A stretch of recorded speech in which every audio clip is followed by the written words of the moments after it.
Bien-aimés frères et sœurs, vous connaîtrez la vérité et la vérité vous affranchira. Ça, c'est pas moi qui le dis, c'est la Bible qui le dit. Mais moi, je vous dis mieux.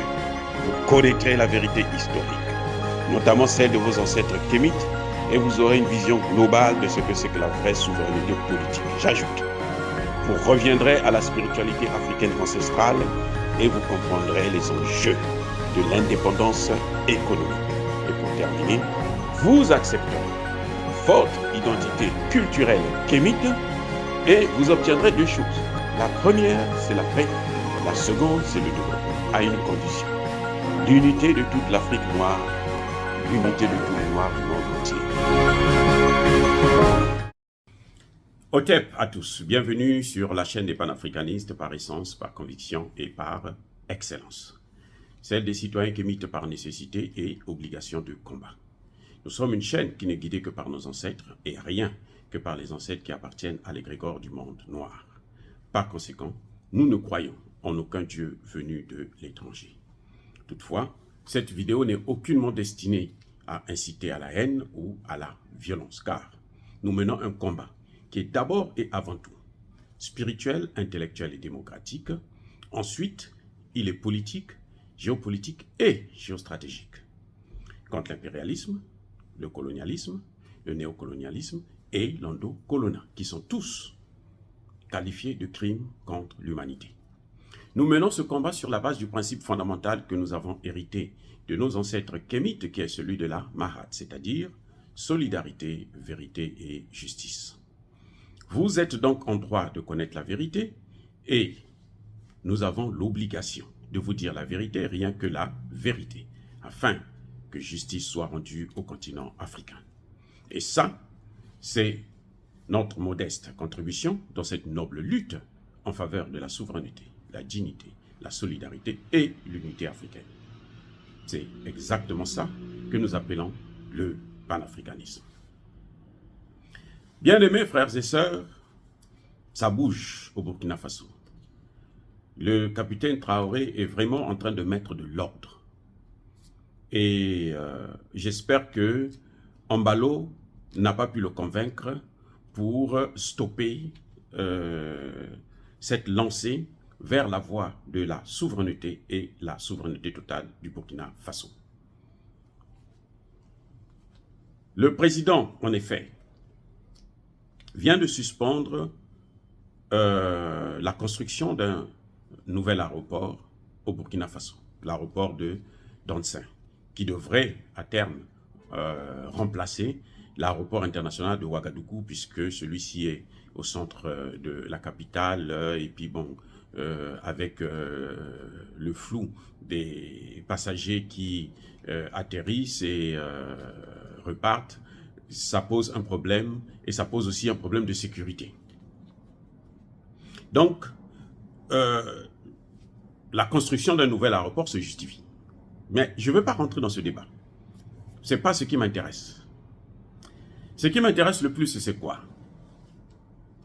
C'est que cet aéroport, les accords ont été signés en octobre, je pense, 2021. Je crois qu'à l'époque, c'était encore le président Kaboré qui était au pouvoir. Comme d'habitude, un agent de la France-Afrique, il a fait son travail. Il a donné à la France ce qu'il fallait qu'il donne parce que il est là pour ça. Donc, il a été placé à la tête du Burkina Faso pour rendre des services à la France. Et il l'a fait. Donc, on ne va pas revenir sur ça.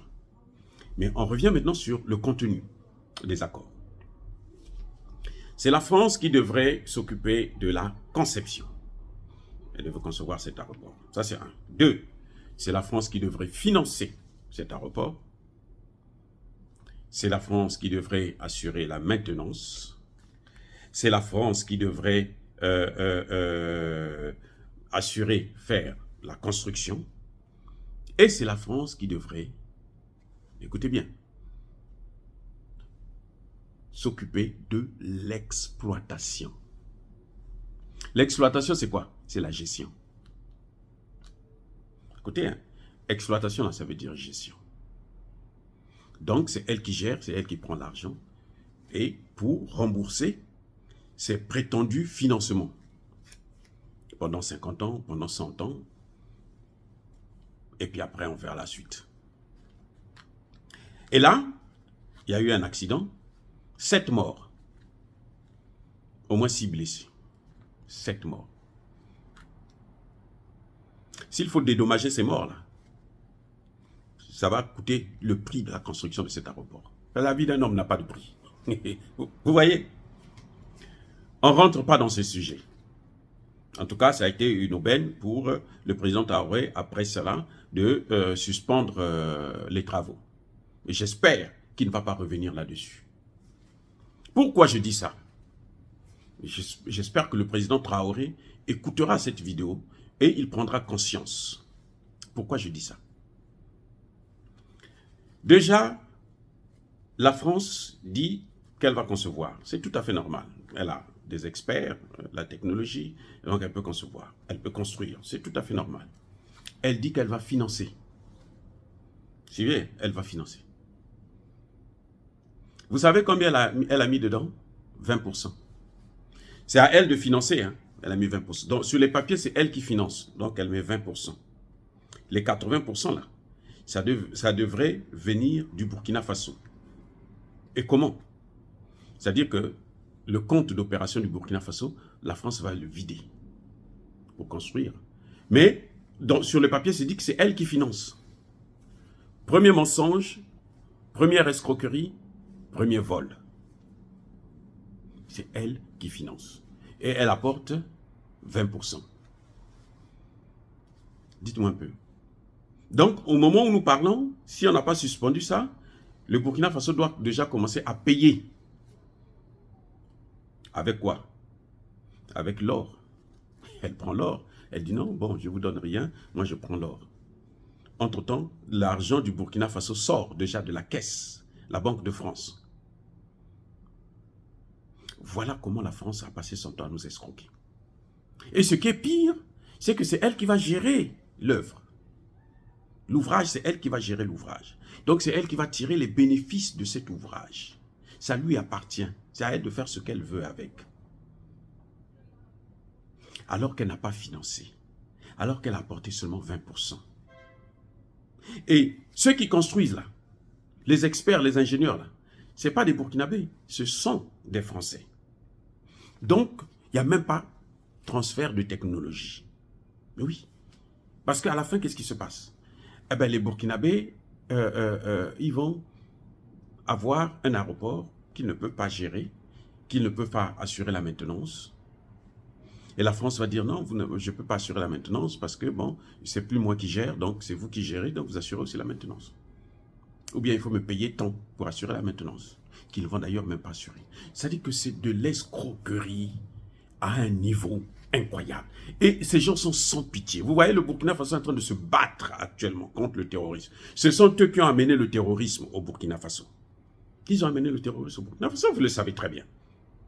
On l'a démontré à plusieurs reprises, en détruisant la Libye. Ce n'est pas le Tchad qui a détruit la Libye. Ce n'est pas le Mali qui a détruit la Libye. C'est la France, les États-Unis et puis les autres puissances occidentales qui ont détruit la Libye. Et qui ont pris les terroristes, qui les ont amenés sur le terrain. Donc, je crois que le président vient de prendre une décision, mais alors historique. Et c'est fondamental.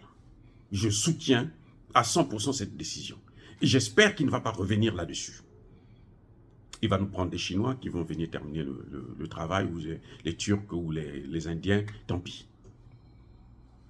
Vous savez qu'est-ce qui se passe avec la France? Avant Sassou Nguesso, au temps de Massamba Deba, ou de Marien Ngouabi, le Congo décide d'avoir une raffinerie. Ils vont donc signer des accords avec la France, comme d'habitude. Les mêmes accords bidons là, que vous voyez là, qu'on est en train maintenant d'annuler vaille que vaille, sauf dans les pays qui n'ont encore rien compris, où les chefs d'État sont encore en train de dormir, où les chefs d'État ont la tête ailleurs, ils s'occupent seulement de remplir leurs poches. La France va monter l'usine de raffinerie à l'envers. Elle va saboter la raffinerie. C'est des ingénieurs algériens qui vont venir, qui vont constater, ils disent, mais attendez, mais ça c'est fait exprès, c'est du sabotage. Ça là, si vous mettez ça en marche, là, ça peut exploser et puis même toute la ville peut partir. C'est une bombe qui est là. Le Congo a même porté plainte et a gagné le procès au niveau de la Cour internationale de justice. Vous vous rendez compte? Donc, ce n'est pas des gens en qui ou à qui il faut faire confiance. Maintenant, si, imaginez que les Français partent jusqu'au bout. Ils construisent, ils conçoivent, ils construisent, financent, comme je vous ai dit, 20%, et puis bon, ils prennent le reste dans le compte du Burkina Faso et tout, et puis bon, c'est une dette pour le Burkina Faso en France, alors que c'est leur propre argent. Supposez que le capitaine Traoré n'avait pas arrêté ça. Ça continue. Puisque ce sont eux qui ont financé, qui ont conçu, qui ont construit et qui exploitent, c'est comme si c'est un aéroport français qui est installé au Burkina Faso. Je répète. Tel que le contrat se présente, c'est l'aéroport, comme si on a pris l'aéroport Charles de Gaulle ou l'aéroport de Roissy. Quand on a mené au Burkina Faso, on a mis là, et puis on ne fait que recevoir des gens. Oui. La seule différence, c'est que c'est l'aéroport français, mais qui se trouve sur un sol qui appartient au Burkina Faso et qu'elle ne paye rien, elle ne loue pas le sol, elle n'a pas acheté le sol, c'est pas son problème, mais c'est elle qui tire les profits de cet aéroport. Le crime contre l'humanité, ça ne convient plus, c'est trop petit pour qualifier de tels dégâts, de telles escroqueries. Ça, c'est ce qu'on appelle l'escroquerie d'État. Et ce qui est pire, c'est que quand elle finit, si 50 ans après, les Burkinabés se réveillent, disent que non, mais écoutez, nous, ça, ce contrat-là, nous, on ne veut plus de ça. Vous savez ce qu'ils vont faire? Ils vont saboter l'ouvrage. Et puis ils s'en vont. Pourquoi je dis ça? Parce qu'ils l'ont déjà fait. Ils l'ont déjà fait au Congo-Brazzaville. On avait la potasse, une usine qui fabriquait le sel au Congo-Brazzaville à Pointe-Noire. Ça, c'était tout ça, c'est avant Sassou Nguesso, parce que Sassou Nguesso n'a pas dérangé les Français du tout. Hein. En tout cas, c'est le meilleur élève de la France-Afrique. Il n'a pas dérangé les Français. Tout ce qu'il fait, c'est en accord avec la volonté des Français. Et bon, les Français grappillent, ils font que prendre le pouvoir. Bref, la potasse, là.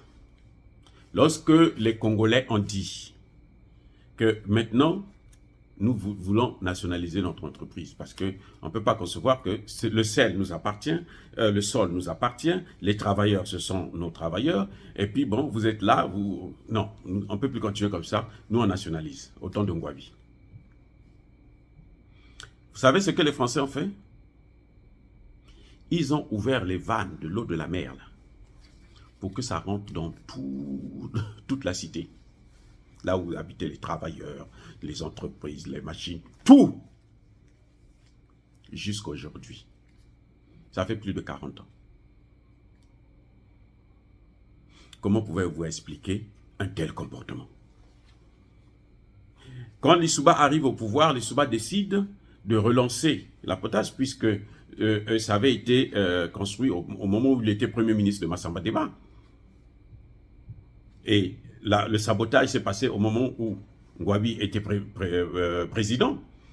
Il se dit, bon, c'est nous qui avions fait ça, je vais relancer ça. Il va chercher les Canadiens. Vous savez quoi? Jacques Chirac a fait le déplacement au Canada, il dit, écoutez, vous là, ça là, nous on a saboté ça, vous n'allez pas arranger ça. Et Lissouba, si peureux, au lieu d'aller voir maintenant les Chinois ou les Indiens, il a abandonné le projet, de peur qu'on puisse lui faire trop de pression. Et Sassou, quand il revient, Sassou II, il n'a jamais touché à ça, il n'a jamais même pensé à ça, ça n'existe pas d'ailleurs. Donc le Burkina Faso aujourd'hui est en train de est sur la bonne voie. Nous devons soutenir le Burkina Faso. Nous devons soutenir le capitaine Traoré. Parce que c'est ça qu'il faut faire, justement. On ne peut pas concevoir que vous preniez un aéroport dans un pays, ça vous appartient. Mais l'aéroport, c'est une infrastructure stratégique dans n'importe quel pays. Lorsqu'il y a coup d'État, qu'est-ce qu'on occupe? Mais c'est d'abord les aéroports. Et vous prenez la conception, la construction et autres, vous donnez, c'est voyous. Ils vont faire comme la présidence d'Abidjan, ce qui les a permis, après, de venir prendre Gbagbo comme si rien n'était. Bien entendu, en tuant tous ceux qui étaient aux alentours, la jeunesse qui protégeait, qui avait formé un bouclier humain. Voilà, c'est ça le problème. Et c'est ce que vous êtes en train de voir là, ce que Traoré a fait là, c'est ce qu'on reproche aux Chinois maintenant. Les Chinois l'ont fait, ils ont pris, parce que le pays n'arrivait pas à payer, ils ont pris l'aéroport pour gérer ça pendant 100 ans. C'est ce qu'on est en train de leur reprocher. Parce que s'ils continuent avec cette méthode-là, avec l'Afrique, là, ça ne marchera plus. C'est ça, parce que c'est là où ça devient comme si on a quitté un maître pour aller vers un autre maître. Donc même avec les Chinois, on est en train de leur dire, on leur a déjà dit, la prochaine fois si vous faites encore ça, là, oubliez l'Afrique. Allez investir chez vous en Chine. Laissez-nous dans notre pauvreté. Parce que si on nous laisse tranquille, créer notre monnaie et autres, nous avons des cadres, nous avons des cerveaux qui peuvent réfléchir pour relancer l'économie, pour construire les infrastructures. On n'a même pas besoin de leurs écoles. Croyez-moi, nous avons des cerveaux penseurs. Il y en a en Afrique. Dans tous les pays africains, il y en a. Qui n'ont même pas besoin de venir dans leurs écoles ici. Donc, ce que le capitaine Traoré a fait pour l'aéroport d'Ansin, c'est fantastique.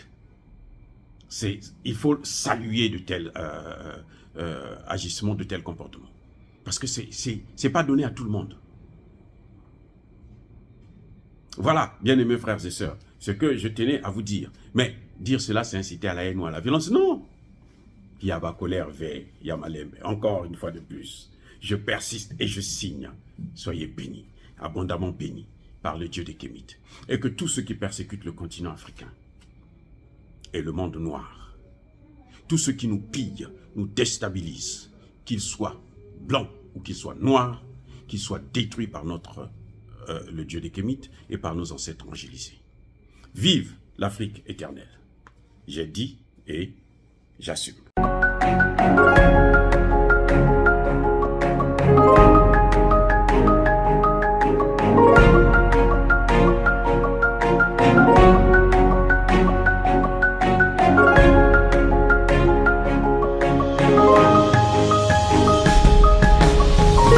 Eux, ils marchent par la foi et non par la vue.